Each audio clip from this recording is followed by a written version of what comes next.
The trial of shame. The alien courtroom was a place of fear.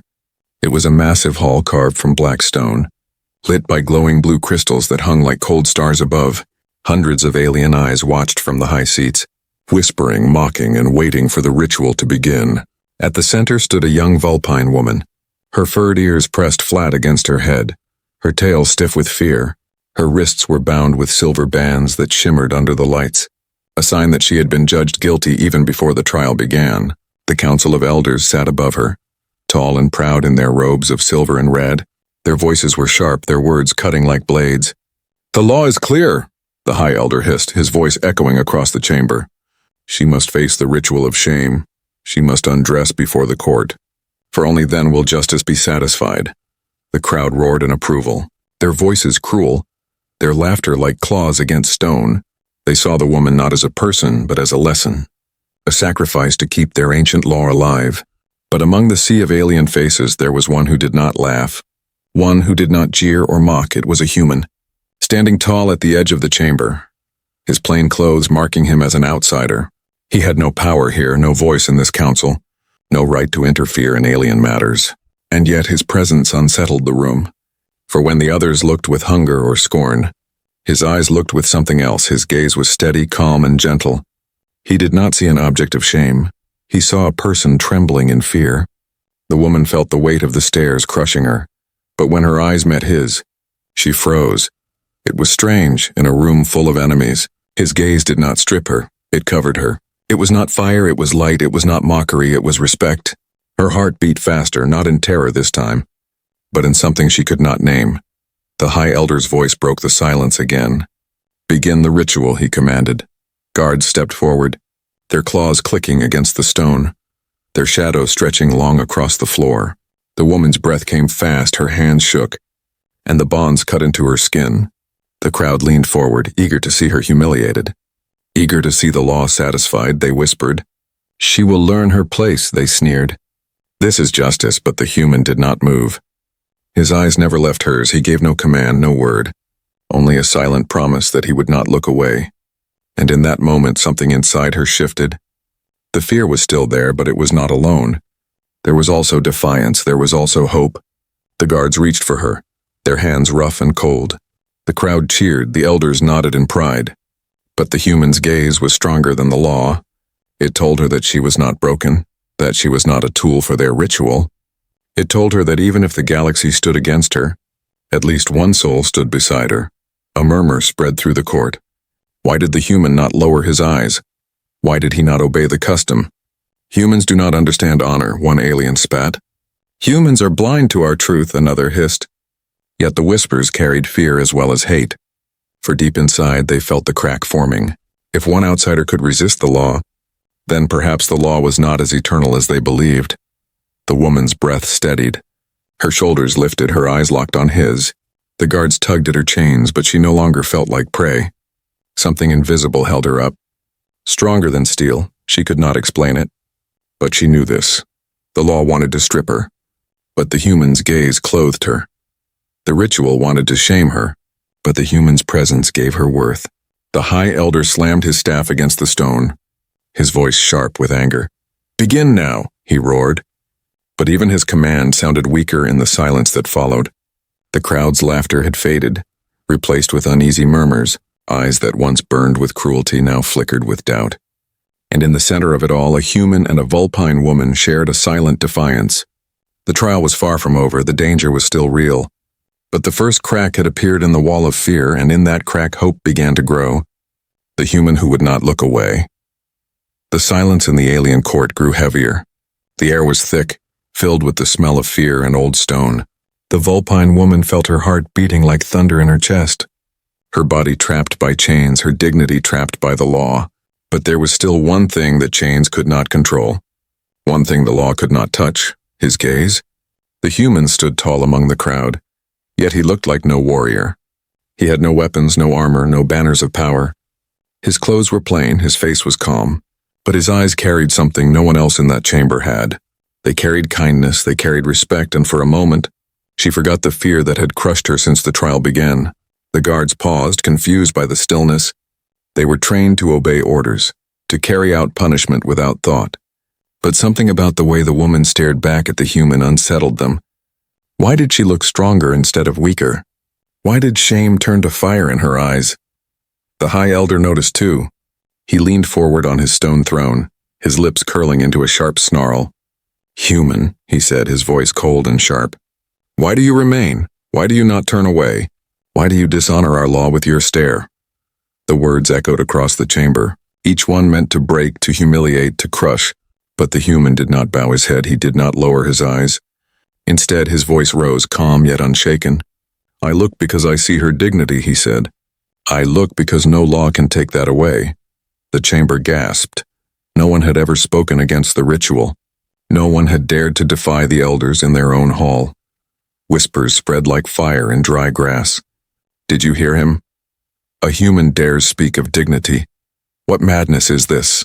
The Vulpine woman felt her chest tighten, tears burning at the edges of her eyes. Not tears of shame this time, but of relief. Someone saw her not as an object, not as a prisoner, but as a person. Her chains were still there, yet they suddenly felt lighter. The High Elder slammed his staff against the ground, his eyes flashing with fury.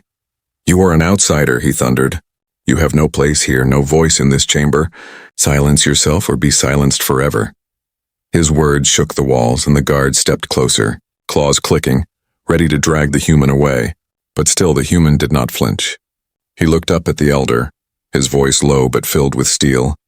"Then silence me," he said, "but the truth will remain." The words struck the court harder than any weapon. Some in the crowd growled with anger, their pride wounded, but others felt something they had not felt in years, doubt. If even an outsider could see the cruelty in their law, then what did that make of them who followed it blindly? The woman's ears twitched, her breath steadied, her eyes never leaving the human. She thought of her childhood, of stories told by her mother of justice and honor, of laws that once protected the weak instead of destroying them. But those stories had died with the years, buried under fear. Now, in the eyes of a stranger from another world, those stories lived again. The guards surrounded him now, ready to seize him. The crowd cried for punishment. "Take him away," they shouted. "Show him what becomes of those who defy the law." But even as they shouted, their voices trembled, for deep down, they feared the courage in his calmness. The woman saw it clearly. He was one man standing against an empire. He had nothing, and yet he carried more strength than the entire court. Not in weapons, not in armies, but in something greater, in compassion, in conviction, in truth. She lifted her head higher, her tail no longer stiff with fear. The chains bit into her wrists, but she no longer bowed. Her voice trembled as she spoke, but still she spoke. "Enough," she whispered. Though the chamber carried her words far, the crowd fell silent, stunned that she dared speak against the ritual. Her eyes met the human's again, and she felt courage blooming where there had once been only despair. The High Elder's face twisted with rage. His law was being questioned. His power was cracking before his eyes. But he would not yield. He raised his staff high, his voice booming like thunder. "This ritual is sacred," he roared. "It will not be broken by a human's gaze or a prisoner's cry." "Guards, strip her now," the order rang out. The guards closed in. The human's fists clenched, his jaw tight. But his eyes did not lose their calm. He stepped forward. His boots echoing across the stone floor, gasps filled the air. No one ever stepped into the sacred circle of judgment, and yet here he was, walking as though he belonged. The woman's heart pounded as she watched. The fear of what would come next pressed against her chest. But stronger than the fear was something new. A spark of belief. If he could stand, then so could she. The chamber no longer felt like a cage, it felt like the beginning of a storm. And she knew the storm had only just begun. Defiance in the courtroom. The alien court had never known silence like this. Every breath hung heavy, every whisper died before it could form. The human now stood inside the sacred circle, the place where only the accused were meant to stand. It was forbidden, it was blasphemy. It was a crime against their ancient law. And yet there he was, standing with calm eyes, as if the entire galaxy could not move him. The guards froze for a moment, their claws flexing but their steps uncertain. They were trained to act, to obey without thought, but none of them had ever faced such defiance. One man without armor, one man without weapons, one man without fear, the crowd hissed. Some shouted in anger, but their voices trembled. It was as if the weight of his quiet courage pressed against their throats. The High Elder rose from his throne, his tall frame casting a long shadow across the chamber. His voice was sharp, each word meant to pierce like a blade. "You dare to stand in the circle, human," he thundered. "You dare defy the law of the stars, do you wish for death?" The words rang out. But the human's voice answered steady. "I do not defy justice," he said. "I defy cruelty." Gasps rippled through the chamber. The woman's heart pounded as she listened, her ears twitching at every word. His voice was not loud, but it carried further than the elder's roar. It carried because it spoke truth, and truth was heavier than law. The guards moved again, their claws clicking against the stone, circling him like wolves around prey. But the human did not retreat. He did not lower his head. He lifted his chin and looked straight at the council. "No law that strips dignity is sacred," he said. "No justice that humiliates the weak can stand forever." The court erupted in chaos. Some screamed for his blood. Some shouted that the ritual must continue, but others fell silent, their eyes shifting, their minds shaken. For years they had obeyed the law without question, but now with a single voice the foundation of their belief trembled. The Vulpine woman felt her knees weaken, not from fear but from awe. She had been raised to believe the council was untouchable, that their word was as eternal as the stars. But this one human had shattered that illusion with only his voice. And though she was still chained, she felt free for the first time in her life. The High Elder slammed his staff against the stone, sparks flying where it struck. "Seize him," he bellowed. "Break his body and silence his tongue. Let the galaxy see what becomes of those who challenge us." The guards roared, their eyes burning with duty and fear. They lunged forward, claws reaching for the human's arms. But he did not fight them. Instead, he looked back at the woman, his eyes steady, his gaze unbroken, and she felt his message without words. "Do not bow. Not now, not ever." Her breath caught in her throat. Her heart pounded harder. Something inside her screamed against the chains, against the law, against the shame. The words spilled out before she could stop them. "This is not justice," she shouted, her voice trembling but clear. "This is cruelty." The crowd gasped again, louder this time. Never had a prisoner spoken against the ritual in front of the council. The elder's face twisted with rage, his voice breaking in fury. "Silence her," he cried. But the woman did not silence herself. She stood straighter, the chains biting into her wrists, her tail rising high with defiance. "I will not be broken," she said. "Not by this law, not by your cruelty, not by your shame." The human smiled faintly, his eyes glowing with pride. He had given her the spark, and now it was spreading. The guards hesitated, torn between obeying orders and facing the storm that was rising.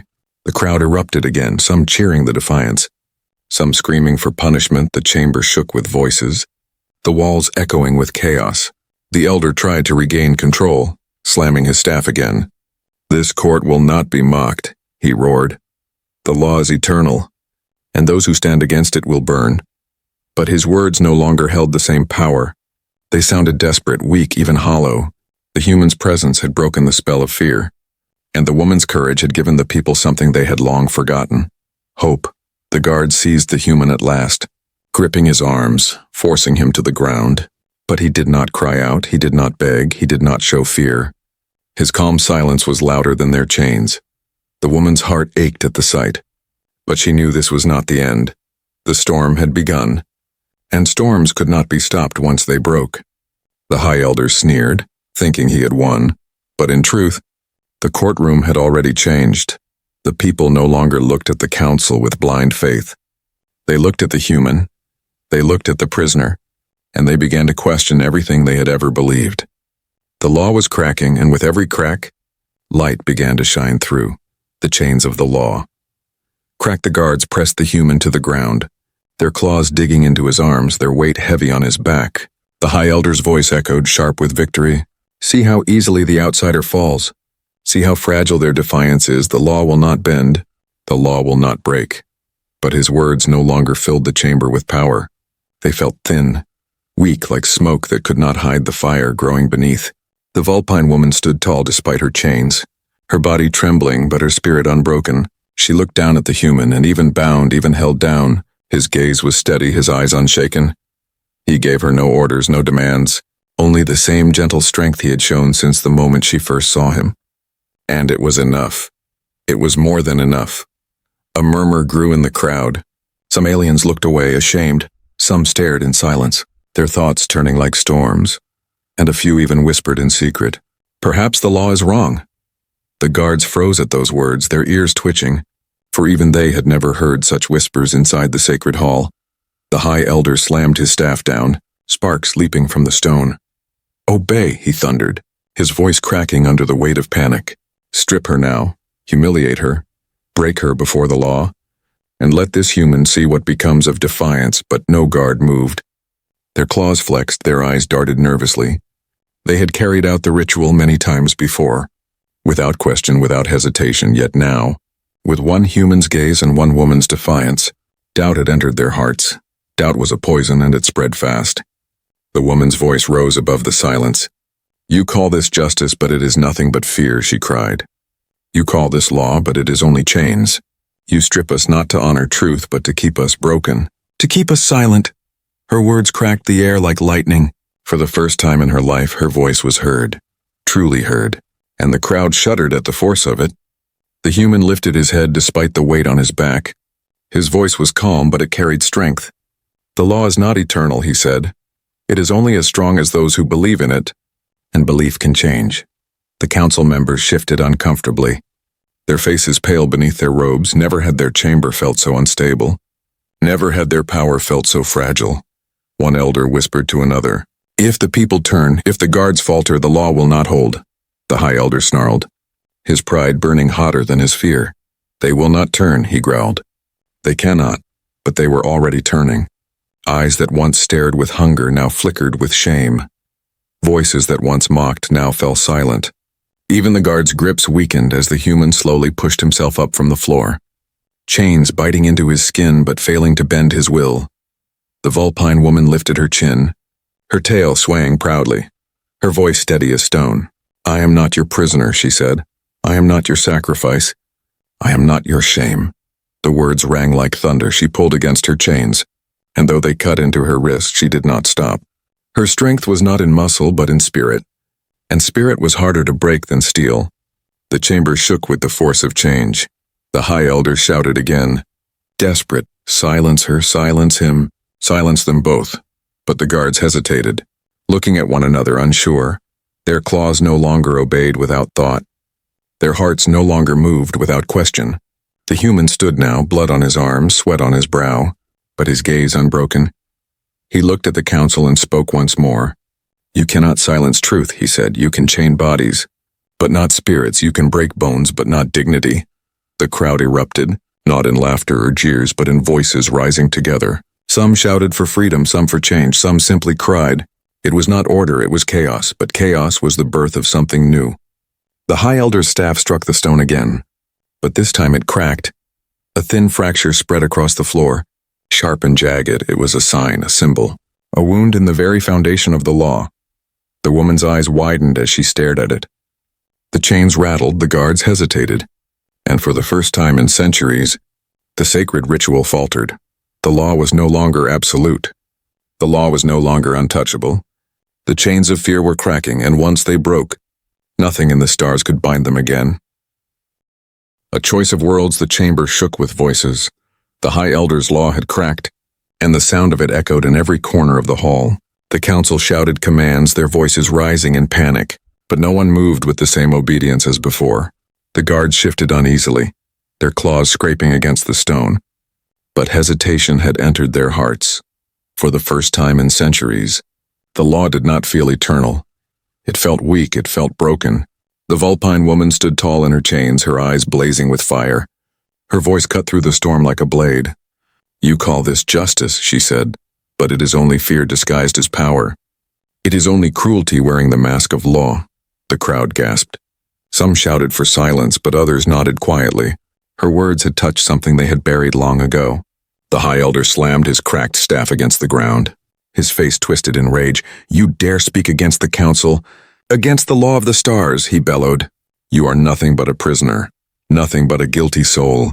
You have no right to choose," his words rattled, sharp but hollow, and then, in a voice thick with venom, he offered what he thought was mercy. Very well, you want choice. You shall have it. He raised his staff and pointed it first to the woman, then to the human still standing bloodied but unbroken. You will decide your fate. Either bow to the law and obey the ritual, or join this outsider in exile. The crowd gasped. The guards froze. The chamber grew silent again. It was not mercy, it was a trap. To obey would mean humiliation. To refuse would mean banishment or death. Either way, the council thought they would win. The woman's chest tightened, her breath caught in her throat. All her life she had been told that the law was her world, her people, her future. To defy it was to cut herself away from everything she had ever known. But when she turned her eyes to the human, she saw no fear in him. His gaze held no demand. No command, only quiet trust. He would not choose for her. He would not force her path. He only stood, offering strength if she reached for it. Her heart pounded as the weight of the galaxy pressed on her. The council waited, the crowd waited, the guards waited, and then slowly she lifted her head, her voice steady despite the storm inside her. I choose, she said, her voice echoing against the stone. I choose freedom, I choose dignity. I choose the side of the one who would not look away. The crowd erupted in chaos. Some screamed in horror, some in shock, and some cheered with voices they never thought they had. The guards looked at one another, their claws trembling, their orders no longer clear. The High Elder's face twisted in rage so fierce it seemed to crack the air itself. You betray your people, he roared. You betray the stars, but the woman did not flinch. I betray nothing, she said. I only refuse chains. The human stepped closer now. The guards too shaken to stop him. His presence beside her felt like a wall of strength. And for the first time in her life, she did not feel alone, the council shouted in fury. But their voices no longer commanded the same fear. Their law had been questioned, their law had been defied, and now it was breaking under the weight of truth. The High Elder's staff glowed with light, his anger pulling power from the ancient stones. If you choose exile, then exile you shall have. You both will die under the stars as nameless traitors, he thundered. But even as he spoke, the chamber shook again, not from voices this time, but from something deeper. The walls trembled, the floor quaked, and a sound like thunder roared from above. The crowd turned their eyes upward, their faces pale. It was the sound of engines. Not alien engines, but human ones. The Terran fleet had arrived. The human's lips curved into the faintest smile. He had not been alone, he had never been alone. Earth had been watching, waiting, ready. The council's eyes widened in horror, their pride turning into fear. For all their laws, for all their rituals, for all their threats, they had no power against the shadow of human warships above their skies. The Vulpine woman felt her heart surge with something greater than hope. It was destiny. The choice she had made was no longer just hers. It was a choice that would echo across the stars, and with the human at her side, she knew the law that bound her people for centuries would finally break. The Elder's voice rose in one last desperate cry. Guards, strike them down before the fleet strikes us all. But the guards did not move. Their claws lowered, their eyes filled with doubt, some even with quiet respect. The chains on the woman rattled, and for the first time, she felt the weight of them fading. The world she had known was gone, but a new one had begun, and as the roar of human ships thundered above, the galaxy itself seemed to listen. The law was broken, and choice had finally returned to the stars. The storm breaks the stars. The sound of engines shook the very bones of the alien court. It was not the sound of one ship, not the sound of a scout or a lone vessel. It was the sound of many, heavy and unyielding. The sky above their world burned with human steel, Terran warships cutting across the darkness like blades of light. The High Elder froze, his staff trembling in his hands. The counselors looked to one another, fear breaking through their pride. Their law had always been enough to control their people, their punishments enough to silence voices, but the shadow of Earth's fleet was not something they could command. It was not something they could bind with chains. The Vulpine woman raised her head, her eyes wide as she stared at the glowing light pouring through the high windows of the chamber. She had never seen such power, never imagined a force so vast it could make the stars themselves seem small. And yet the man beside her stood calm, his face unshaken as if he had expected this all along. His presence had been the spark, but now she saw the fire behind it. Humanity had not left him alone. They had come, and they had come with fury. The crowd erupted into chaos. Some screamed in terror. Some shouted for the guards to act, and others fell to their knees. The walls of the chamber shook as a deep voice thundered through the air, carried not by mouth but by machine. "This is the Terran fleet," the voice declared. "Release the prisoners, end your ritual, or face judgment of your own." The guards looked to the council, their claws trembling, their orders uncertain. The High Elder's face turned pale, but his pride refused to break. "You dare threaten the Council of Stars," he roared. "You dare challenge our eternal law." But even as he shouted, his words felt small, for above them hung ships that could level mountains, ships that could burn cities in moments, ships that carried the weight of a species that would not bow. The human turned his eyes toward the Elder, his voice steady. "Your law ends today," he said. "You thought dignity could be stripped away. You thought shame could control the people, but humanity has come to show you another truth." His words struck harder than the roar of engines. The Vulpine woman felt her spirit surge. Her chains no longer felt unbreakable, and the crowd, though divided, began to shift. Some raised their voices in support, others trembled in silence, but no one looked at the law the same way again. The Elder slammed his staff one last time, but the crack that had begun in its stone base widened, splitting it down the middle. The symbol of their power shattered before their eyes. The people gasped, their fear turning into awe. The law that had bound them for centuries was no longer whole. It was breaking, just as the Elder's voice broke with rage. "Then you choose war," the Elder spat, but his words faltered. For even he could see that war had already been chosen, and not by the humans. It had been chosen the moment the Council placed their pride above their people. The moment they forced shame instead of justice.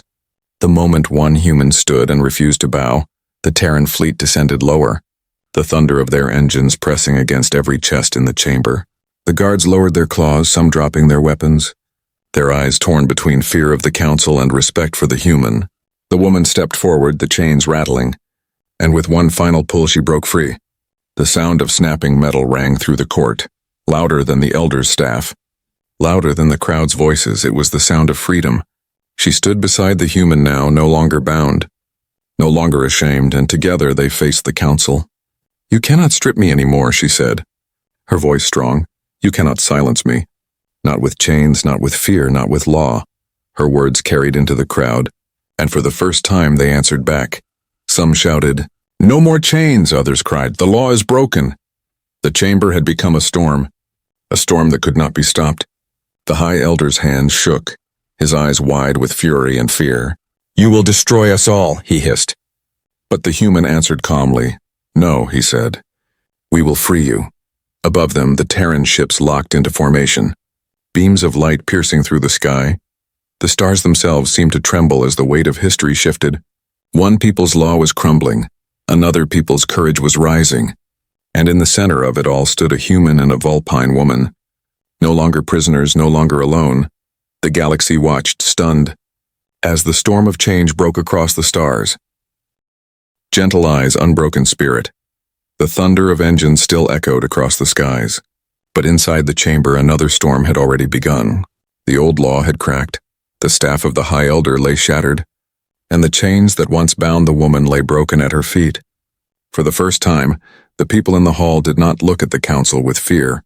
They looked at them with doubt, with anger, with awakening. The Vulpine woman stood tall, her fur bristling, her breath steady, her eyes shining with strength she had never known before. She was no longer the prisoner, no longer the victim of the ritual. She was something greater now, a symbol of what could not be broken.